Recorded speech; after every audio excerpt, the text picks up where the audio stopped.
पंजाब में ट्रैफिक कवानीन की खिलाफ वर्जियाँ करने वालों की शामत आ गई। जुर्माने में 10 गुना इजाफा करने का फैसला कर लिया गया। मुकदमात भी दर्ज होंगे।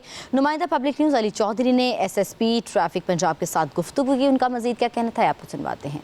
पंजाब एक मरतबा फिर से ट्रैफिक कवानीन में इस्लाहात लाने जा रही है। मेरे साथ इस वक्त SSP ट्रैफिक पंजाब गजनफर अली शाह साहब मौजूद हैं। ट्रैफिक मैनेजमेंट के निज़ाम में बेहतरी जो है वो वज़ीर आला पंजाब का जो अव्वलीन उन्होंने तरजीहात बताई थी अपनी, उनमें से एक है। तो इंशाल्लाह उसके ऊपर अमल दरामद हमने स्टार्ट कर दिया है। कोई भी है जुर्माना ऐसा नहीं होगा जो कि 1000 रुपये से कम होगा। फिर उसके बाद मुख्तलिफ वायलेशंस और इसी तरह से गाड़ियों की जो कैटेगरी है उसके मुताबिक इनमें बतदरीज इजाफा किया जाएगा। ओवरलोडिंग है उसके अंदर, या फिर जो है वो आपने कोई इम्प्रोवाइज्ड व्हीकल इस तरह का बनाया हुआ है कि आगे आपने मोटरसाइकिल लगाया हुआ है, पीछे आपने एक फट्टा या रेडी लगा के उसको एक लोडर रक्शे के तौर पे इस्तेमाल कर रहे हैं, तो ना सिर्फ आप अपने लिए जो है वो ख़तरे का बायस हैं, बाकी रोड यूज़र्स के लिए भी ख़तरे का बायस हैं।